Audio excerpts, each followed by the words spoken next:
So, welcome to this very special Meet the Miniaturist. And if you are just a new joiner, then please go and hit that subscribe button on this YouTube channel. I am really excited to introduce Gosia Suchodolska from South Poland. She makes the most divine cakes, fruits, and flowers. She is a recently made Artisan member, which congratulations to you on that lovely credential. Hi, Gosia. Did I say your name correctly? I hope so. Well, actually, I need to correct you. The Yeah. pronunciation is Suchodolska.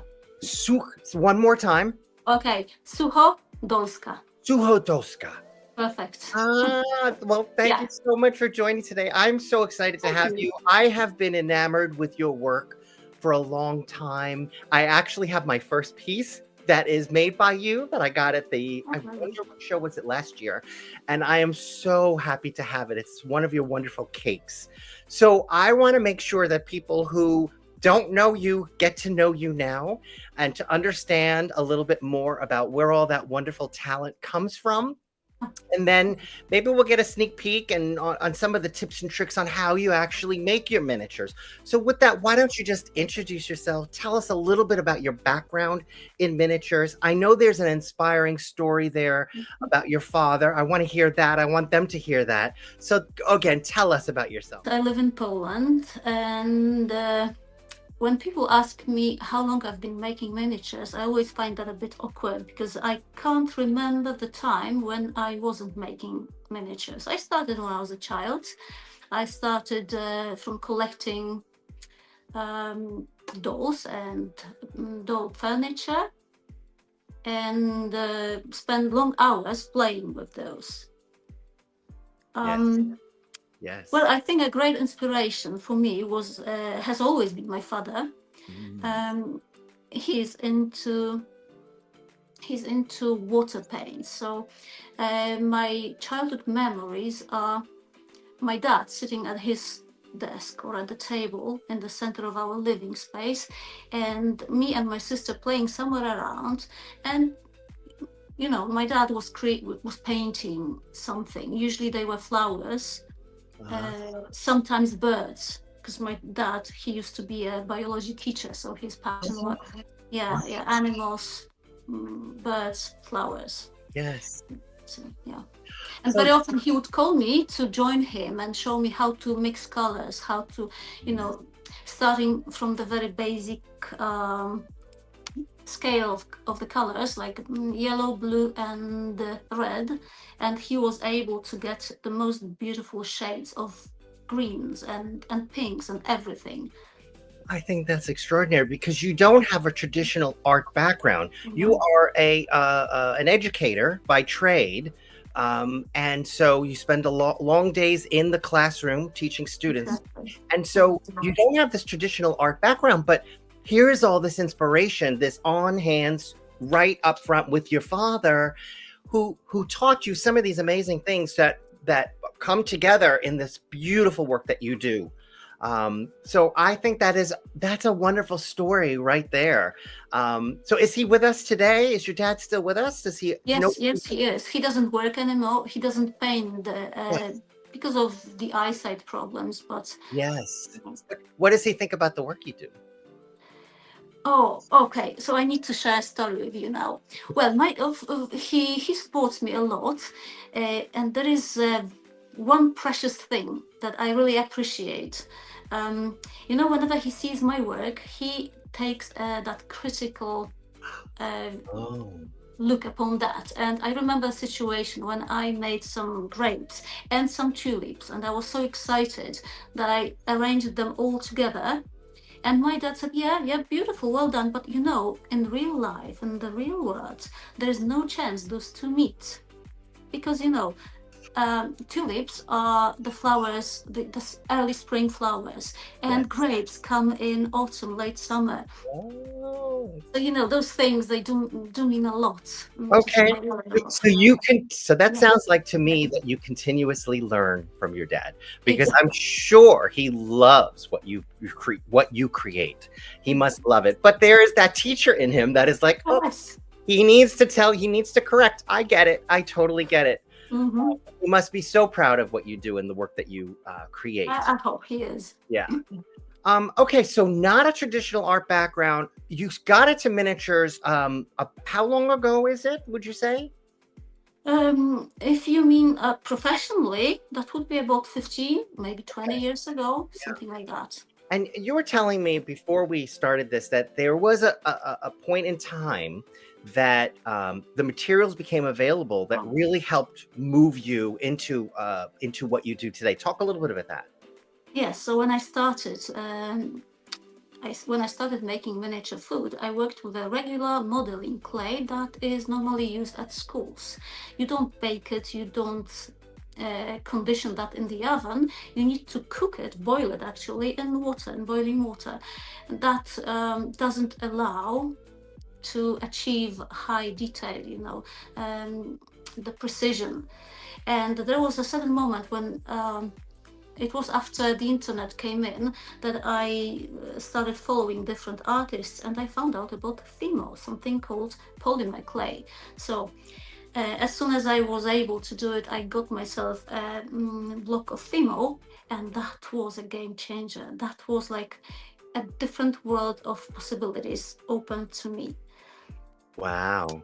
And I've been faithful to Fimo since then. Yeah. Yeah. So you started making food. Is that really what started this? And then you moved to flowers, or did it Well, happen? I think yes. I think the first Fimo thing that I've made was a cake. And the next one were roses. And actually, I've got one of those early roses that I made. I still have it. I'm Yeah. not sure if it's going to be. Yes, we can see Yeah, it. okay. So as you can see, that's my first rose. Far from perfect, Oh, well, I but would I argue that treasure it's a it. beautiful rose, but Yeah. okay, there's the critical person inside. It's a beautiful rose. Yes. Yeah. Yes. But we can totally see the evolution. Oh. Why don't we talk a little bit about that? Talk about the evolution. I mean, you talked a little bit about the game changer of the material, but there's a changer in terms of so many Mhm. other elements. Talk about that. How has your work evolved? I'm a great believer in practice. Practice makes perfect. So I guess the best way to make progress, to see progress in any discipline you might be interested in, is just to do that, to repeat the activity again and again and again, which means sitting down at your table and working every day. With time, every piece becomes better and better. You see details that you did not see before. Also, you know what? There is this muscle memory. So your fingers remember the movement and you're able to get your work to a higher level. Wow, And that's of course, it's yes. also, what's important is looking at the real thing. So, whenever going for a walk, whenever I go for a walk, I look at flowers from close distance.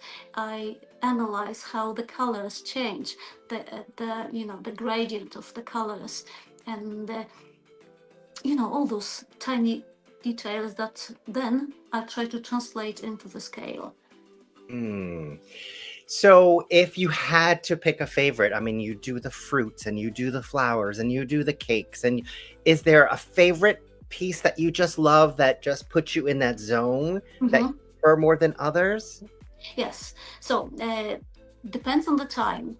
Uh, there are days when I just want to relax, I want to tune in, and then I make flowers. Roses are my favorites. And they bring me this calmness, relaxation. I love making them. But from time to time, I feel the urge to try something new, to challenge myself a little bit. And then I switch to foods, to fruit, to cakes, and I try new things. And yeah, if I succeed, if I'm happy with the final result, that gives me that boost and then, energy to move on with Yeah. everything. Yeah. So now you collaborate with Anya. Tell us a little bit about that collaboration. When did that start for you, and what are the types of things that you collaborate on? We've known each other for many years. I think it's about 10 years. I'm not sure though. We met online on Facebook. And then for the first time, we met in reality at the airport when we were both traveling to Chicago. And since then, we've been in touch and we've done many shows together. But last year, I think it was last May, Anya called me and she said she had a dream.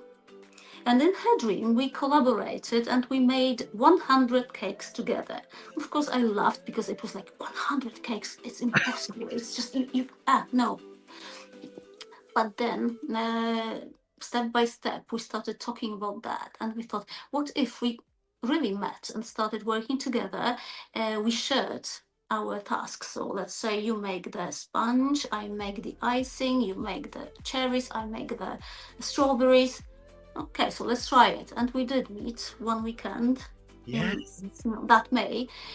We worked like crazy. Listen, we got up at 7 o'clock and sat down to work and didn't stop until very late. Breakfast at 12, short break to eat something, and then back to work. One more meal, dinner, and again working till midnight, 3 days. Guess how many cakes we made? Did you make your 100? Yes, even more.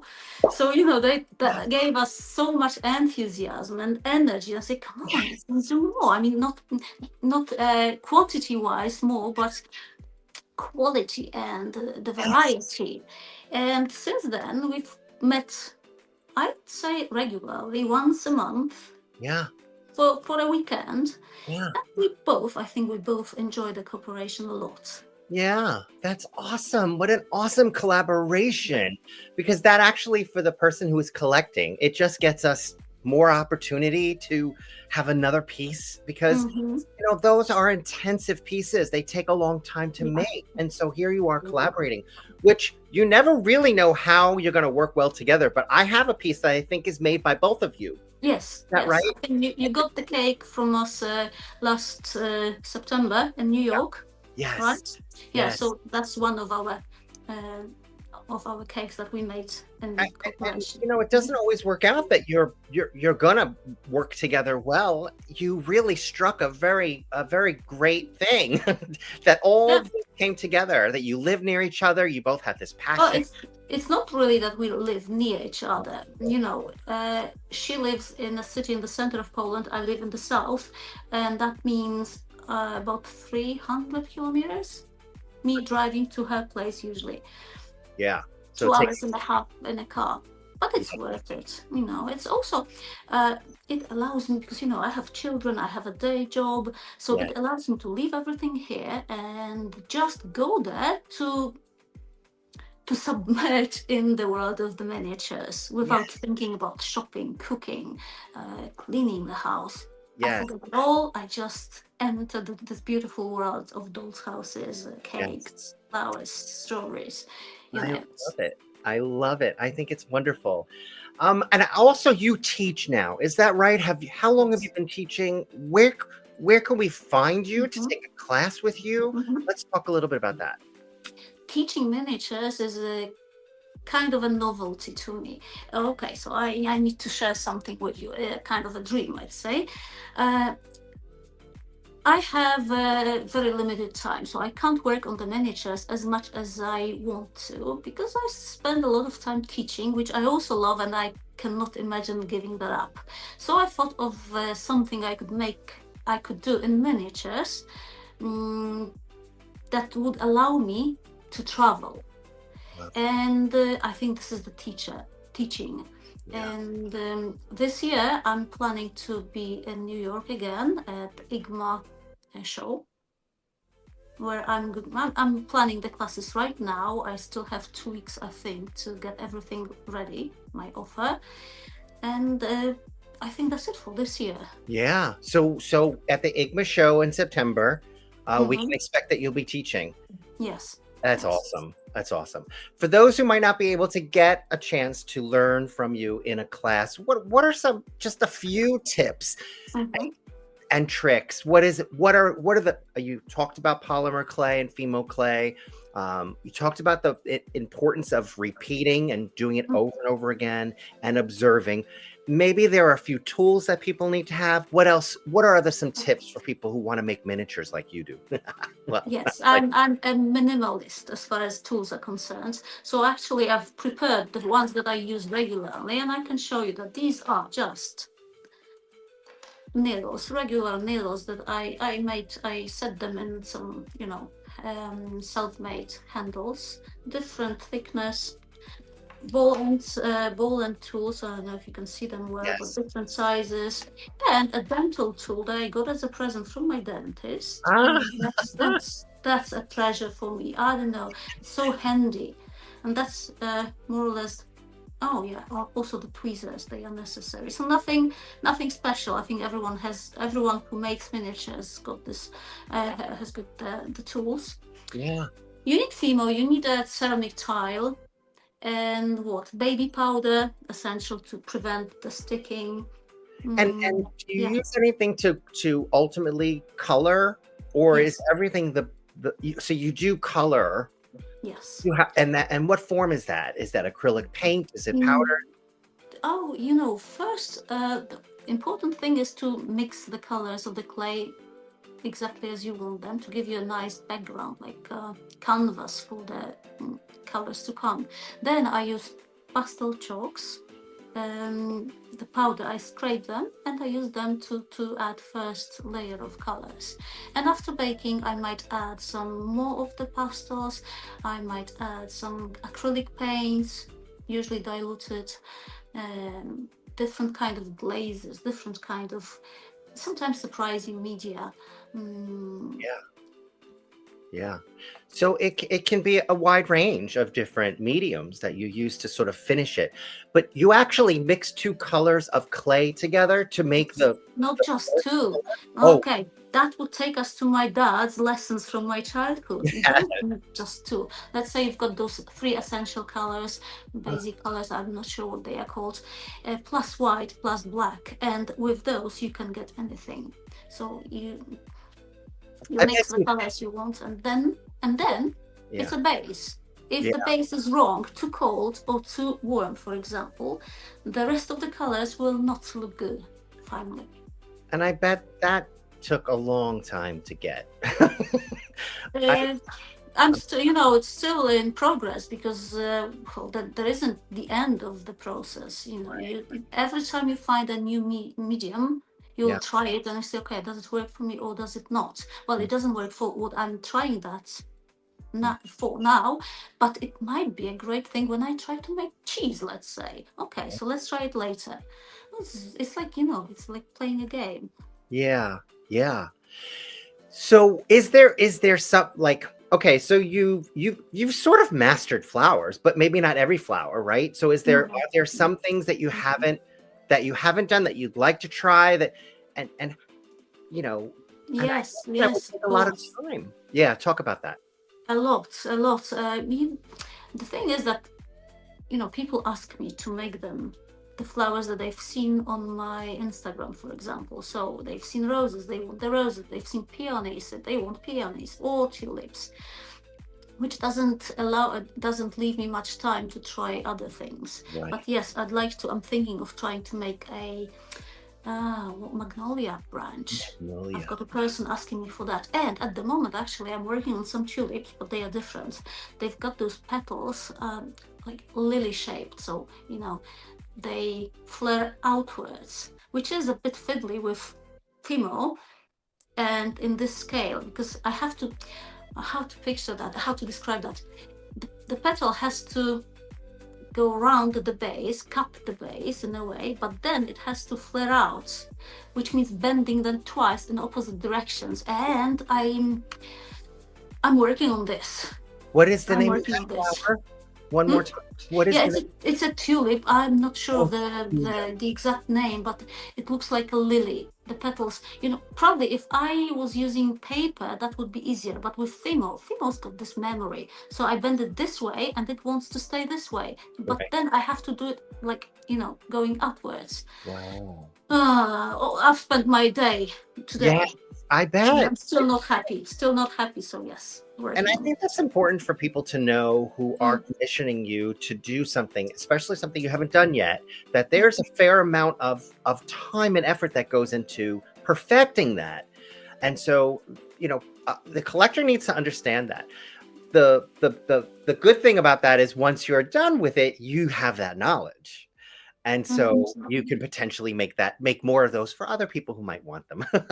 Yes, So it yes, helps. but you know, a customer or a person who sees my work somewhere online doesn't necessarily realize how many times I had to try that before I posted that, before I was satisfied with the result. It's, Right. some, 10, 20, 30 repetitions. Well, I mean, I think the serious collector who is scoping you out should know that. Mm-hmm. If they aren't, maybe not telling you they know that, they know that. And Yeah. that's why they're asking you to make that for them, because they know how much time and effort it takes and how precious and important and great that is to have. So I would say, if they don't get that, maybe they're not you shouldn't work with them. That's No, terrible. I'm sure you're right, and I'm lucky to have fantastic customers, really, Yes. great people, so understanding, also so patient, because Yes. sometimes it takes a lot of time to, to get the result that we both are happy with. Absolutely. And again, going back to the collector, they need to understand that, and waiting is part of the game. You wait for it because you wait for something that's really, really good. So, wow. All right. So you talked about that tulip that kind of looks like a lily. That's something Yeah. that you're working on. And how about any foods that you mentioned cheese. Do you do the cheese? No, not very often. Not very Okay. often. Is there a food that you want to do? Uh-huh. Okay, I love making meat. I love creating or recreating the texture of meat. Unfortunately, meat isn't very popular among collectors, so I don't have a chance to practice as much as I want to. And I'm Yes. really kind of obsessed when I love eating meat as well. So for me, this is like, I see the texture, I see a piece of steak, and I want to recreate it. So that's something I'd like to get better and better at. Oh, that is just awesome. That is just awesome. All right. So the next time we are going to see you will be in September in New York. But Yes, are you doing yes. any other shows this year? No, no, I maybe London in a Christmas show. I'm not sure yet. You That would know, be awesome. the challenge is finding time for this all. So I think for me, one show a year is optimal. Right. Is what? Say that again. One show a year is One show a year, optimal. That's what I can do without yes. too much Yeah. stress. Yeah, no, I hear you. It's a lot. It's a lot to Mhm. get ready for the show. It's a lot to make the inventory. It's a lot. I hear you. Well, we're going to put all of the links to for folks to follow you and find you. Do you have an Etsy shop where people can buy from Yes, you? yes, I do. Yes, I do. Okay, we'll plop that in there. We Awesome. also learned that you do take commissions, which is awesome. Yes. Yeah. And folks need to have the expectation that these things take time, especially if you want something new created. This has been so enjoyable. I really thank you for being here today. This has been great. No, thank you very much. It was a great pleasure. Although I must say I was so stressed. No, you look great, Yes. and thank you so much. Oh, I learned so much already, so I appreciate it. thank you. Thank you. It was a great pleasure Yeah, talking to you. thank you. And thank you at home for joining and watching. Don't forget to subscribe if you like what you see. Pop a comment in below and say hello, and we'll talk to you later. Thanks so much. All right. Bye. Bye. Bye bye.